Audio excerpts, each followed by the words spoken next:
I'm Jennifer Gilmore, and I'm an author and advocate for women in abusive relationships. I want to get to the answers to the questions that many have from those that work in the domestic abuse sector, getting an inside feel of what it's really like in their job role and sharing it with all of you.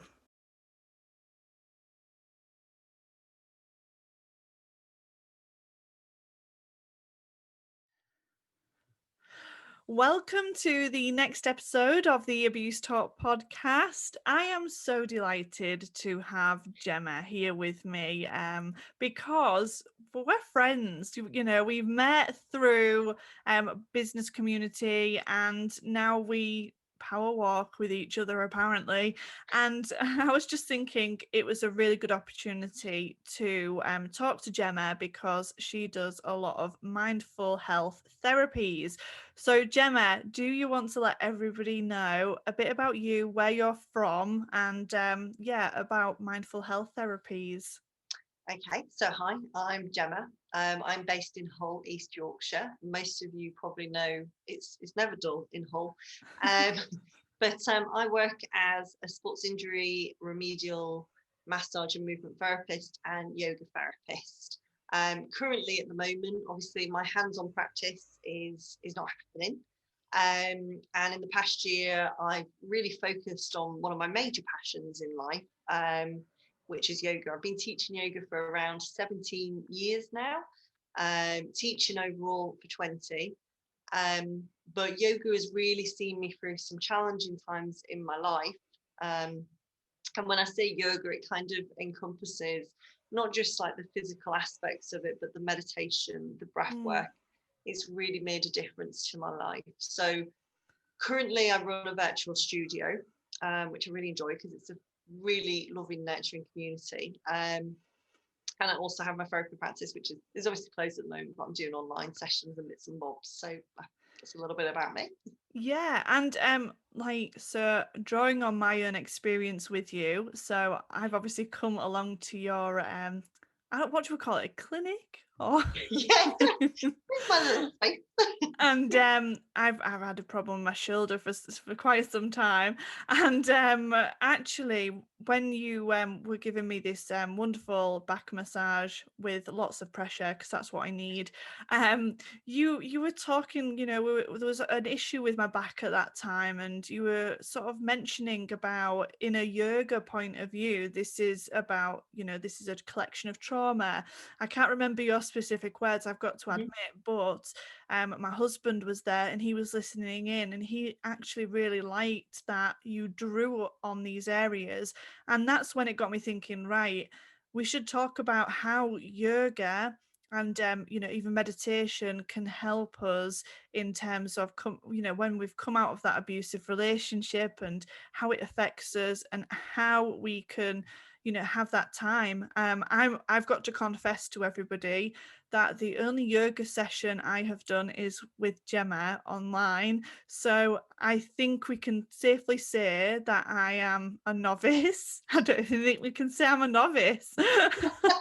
But what I did find is that it was just a really good opportunity to be still. And Gemma has leapt upon the opportunity to talk about this because it's something that we have sort of spoken about in passing, but never really sort of sat down and talked about it.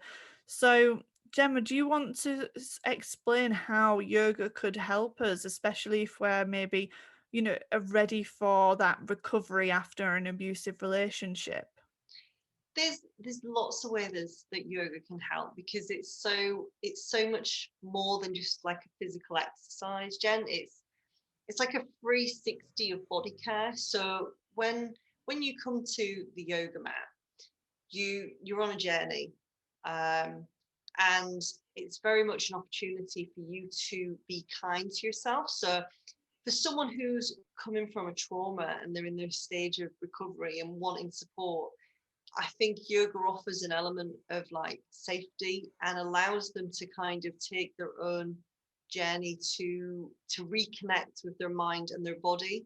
Mm, One of the specific types of yoga I teach is Yin Yoga, mm, and I've mentioned when you were talking about the therapy practice earlier on, I was saying about how the body holds trauma. mm, Um, when I do massage therapy, I very much work on what we call myofascial release. And we have this fascia that covers our entire body. It's a connective tissue. And in Eastern medicine, they believe that we hold trauma, whether it's physical or emotional, in the body, in the fascia. And so when we do yin, or when you're having a massage and we start with myofascial, we're releasing that fascia. And what can happen, and I've had it in yoga sessions and I've had it in therapy sessions in the practice, is people becoming overwhelmed with emotion or yawning excessively, feeling really tired, really fatigued afterwards, because the body is finding a way to release that trauma, and the body releases trauma in lots of different ways.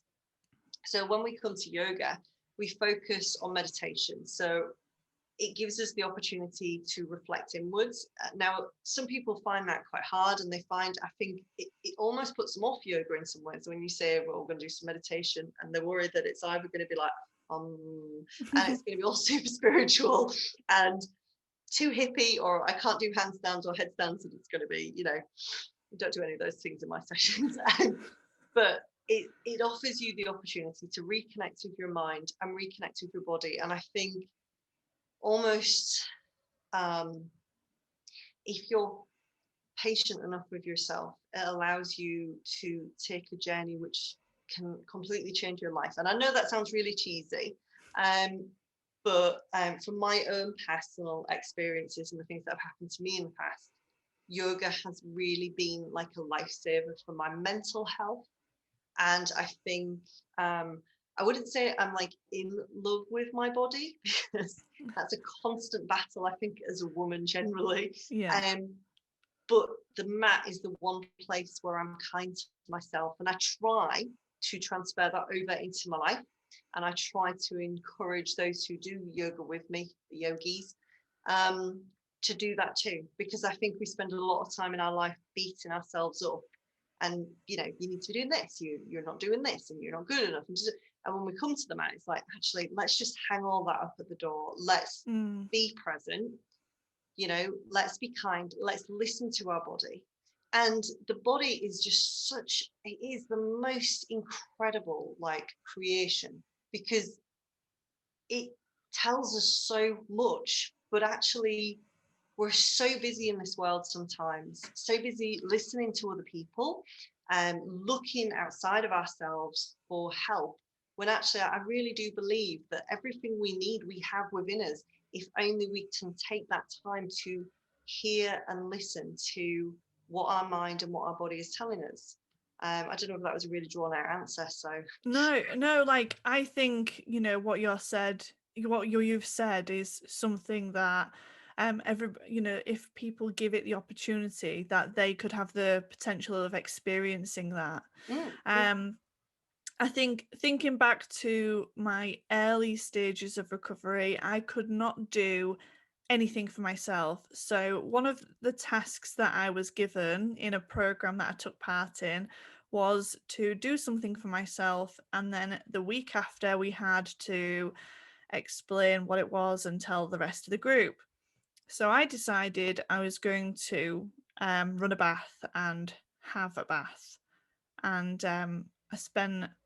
I don't even think I sat down in the bath, because I just knew that I felt this guilt because of what happened in my experiences, but this guilt of, my children need me, I should be doing the housework, I should be doing this, I should be doing that, I shouldn't be so selfish to have a bath, even if it was for 5 minutes. I couldn't give it to myself. And when we came back the week later, it wasn't just me. We had all failed at doing something for ourselves. And it was all about learning to see that actually we're all feeling the same thing that isn't right. How can we allow ourselves to take that time? And I think for those that are early in their recovery, it's really difficult. But when you're a part of a group, so say if people came along to one of your yoga sessions, you're almost, as soon as you're entered into there, you've got pretty much no choice, because you don't really just exit, do you? Because it's interesting, because it's now what's really interesting is obviously I've gone virtual, and my plan is to stay virtual because I actually really love it. But I have members who have joined who've never been to a class before, who would have Mm. never walked into a group exercise class of any form or shape, would have never walked into a yoga class. And actually, the fact that it is virtual, they can switch on their camera or not switch on their camera. I do prefer them to have it on so I can see and help Yeah. them and adjust them. But it's almost like it takes away the pressure of, like, I think when anybody chooses to go and do something and it's part of a group activity, you worry that there's going to be cliques. You Mm. worry about, am I going to be comfortable? Am I going to be capable? All these like things, and it totally puts you off. And I think almost like I really was quite frightened of the virtual world and creating like a virtual community.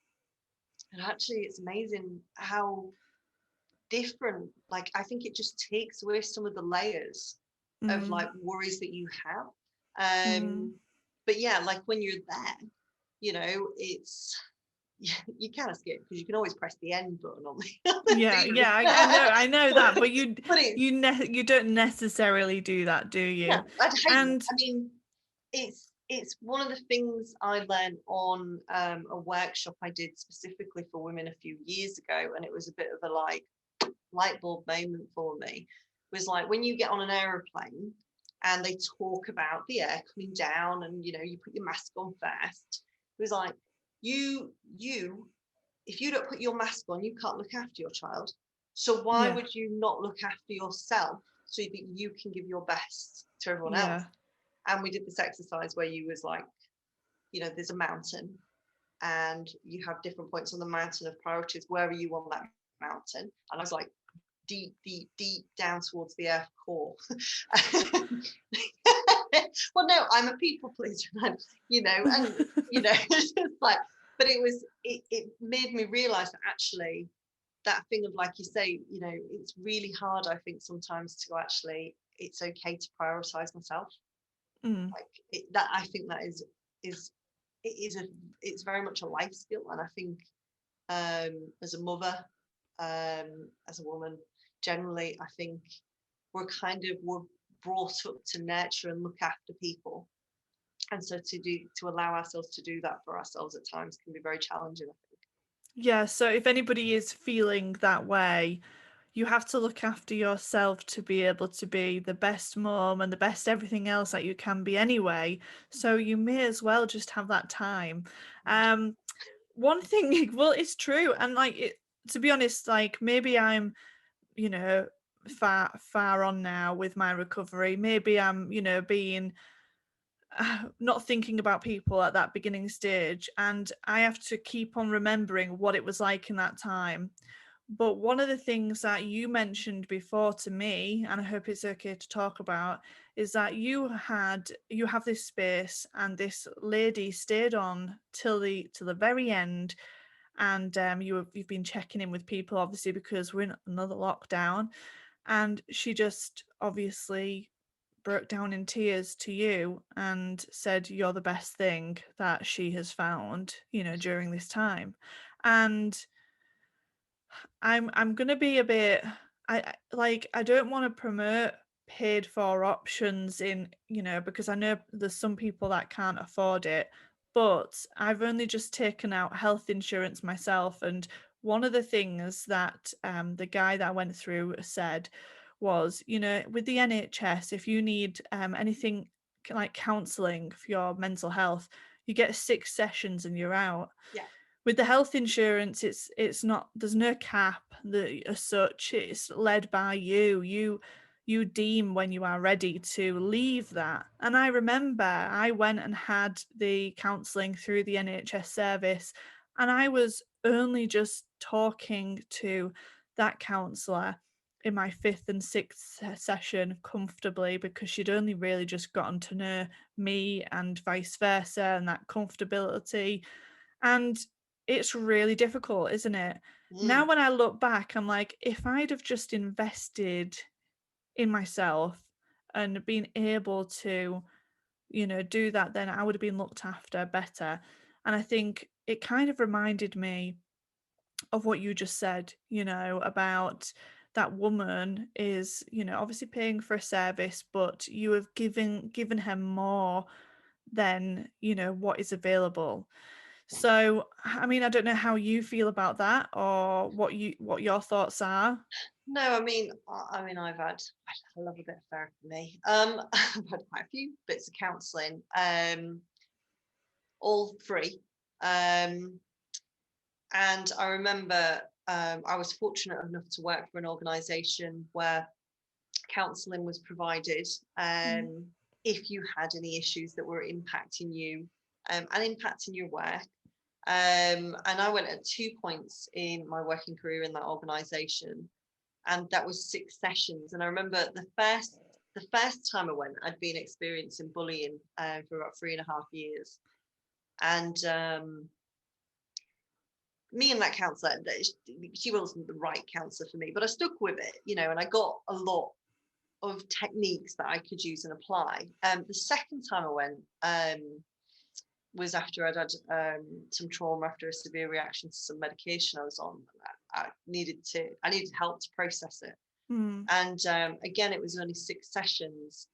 But like you say, I think I was really fortunate the second time in the fact that me and the therapist immediately, I think with people generally, you click either mm, quite quickly and you feel safe and you feel comfortable enough to be vulnerable with that person. And sometimes, and I think when I went the first time, I'd never had cancer. I didn't know what to expect. mm, And she had a very unique approach that wasn't right for me. But I think there has been times where I've had things for free, and there's been times where I've paid for things, and it's made a significant difference to my life. And I think for me, my attitude is that, like, and I know it's difficult, isn't it? Because if you've just come out of a relationship, and I know when I came out of a very challenging relationship, I left with nothing, and I had nothing. You might be starting over financially again, and it's kind of finding your way up. But mm. when you have even a small pot of money and you invest that in yourself, it can make a significant difference and take you further quicker. Mm. But again, it's being able to understand and see that. And I think it's quite hard when you're coming out of something to actually be able to recognize that you're worth putting that Yeah. investment into. And it's so easy to sort of say on hindsight, you know.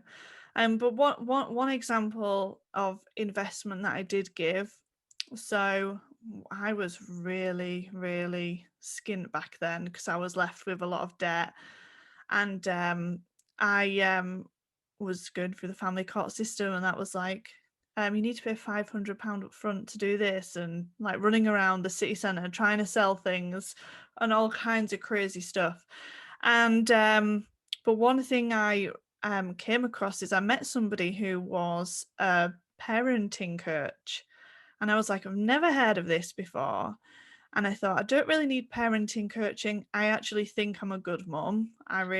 It's been my life aspiration to be a mum. I really enjoy doing crafts and activities and all sorts. And it was actually more about me managing that situation that I was in, you know, over my 2 children and my ex-partner, and that I didn't want them to hold such negativity. And I really wanted my mindset to be right on it.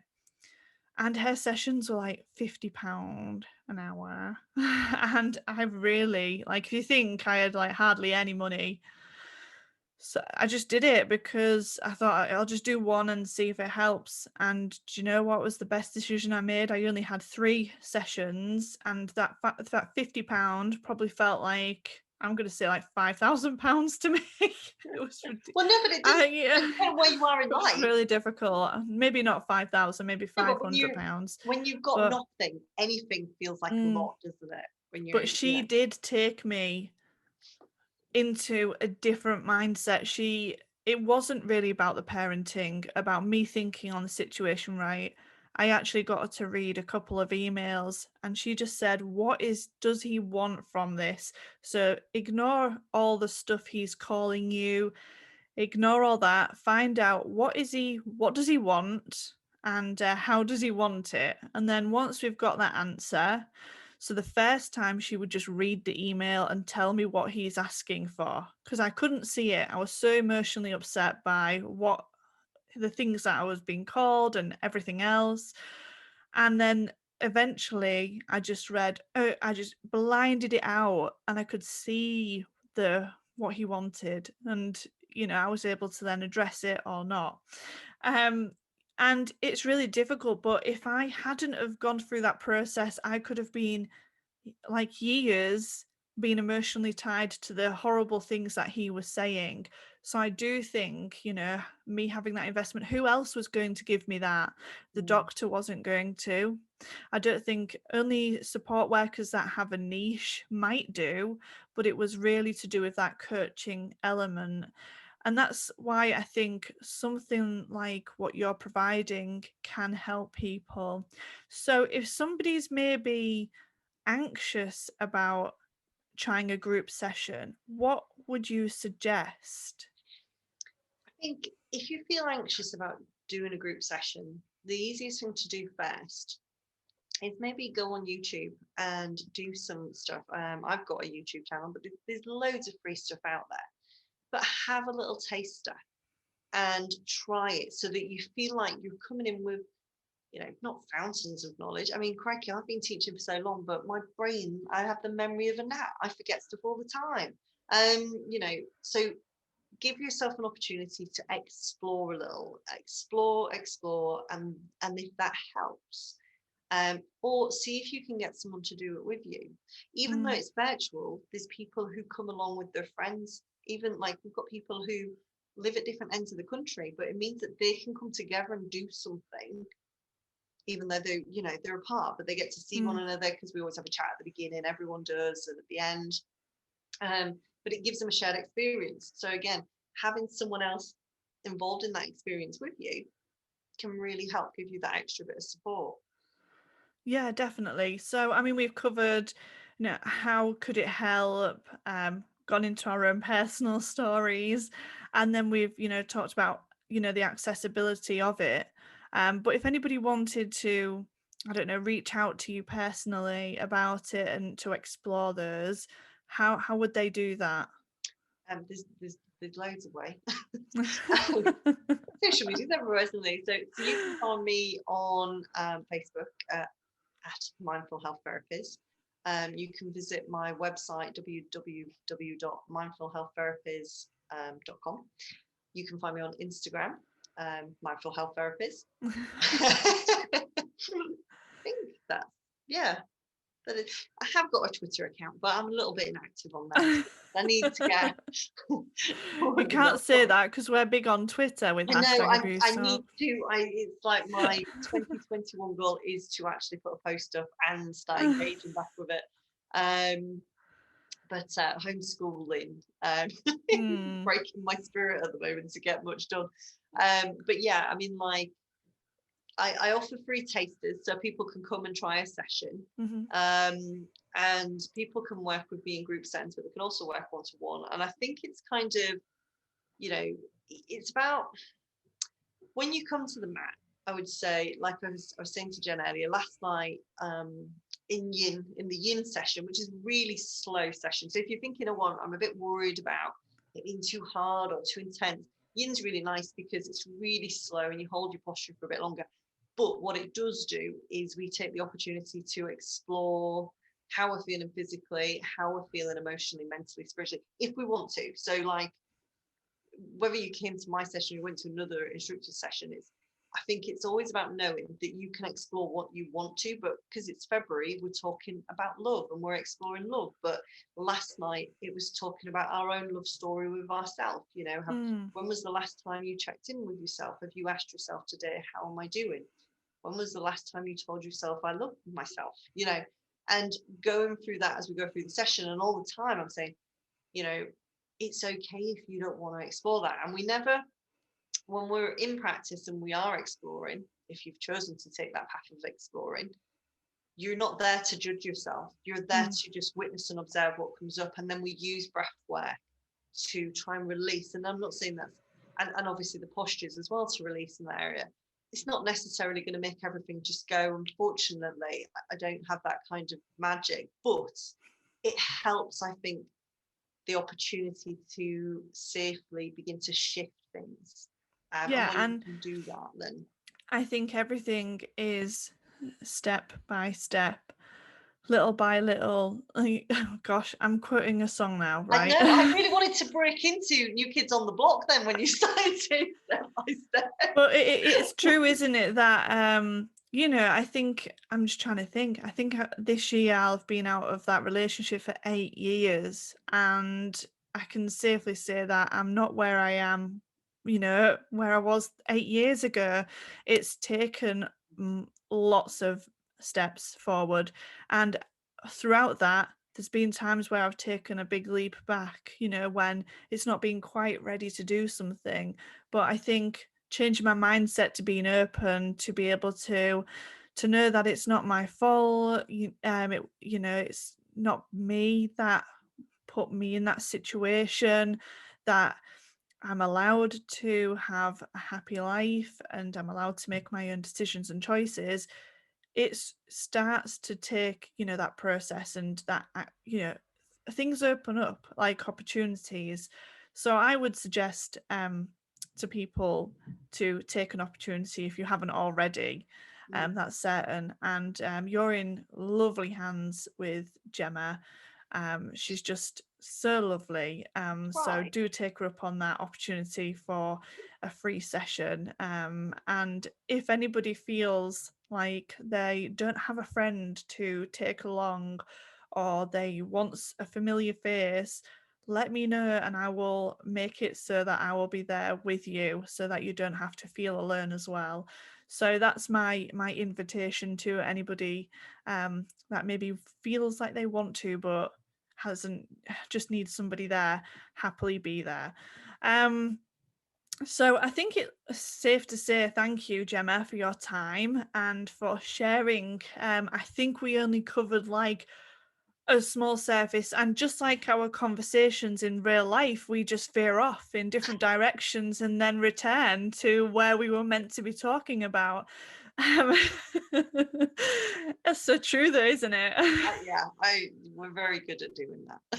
But I think what it does say is that there's a lot to explore, and it's certainly something that I've only just started looking at, and I definitely think I need to revisit it, just having that moment of calm and focus on myself so that I'm aware, even from the phone and social media and everything else that's happening in the world in general, just to take that moment out of that to just get probably help with my headache, to be fair. No, that's what got me when I've suffered chronic migraines, and meditation is what helps alleviate my pain, because meditation teaches us to redirect our mind. And when you can redirect your mind, you can redirect your mindset, which again, coming into recovery from trauma, any type of trauma, that is a really powerful tool. So that when you feel things are triggering you, or like you're taking a step back, taking the opportunity to build that skill to redirect your mind is a really, really powerful thing. And it's, and it doesn't have to be complicated. It can be as simple as just focusing on your breath for a few minutes. It can be as simple as counting to 10, and every time a thought comes into your head, you go back to 1. It doesn't have to be complicated. Definitely. Well, can you just remind everybody of your website address? Yeah, so do you know what I'm really struggling with? Because I'm teaching my daughter phonics. I feel You're like gonna start spelling it out. No,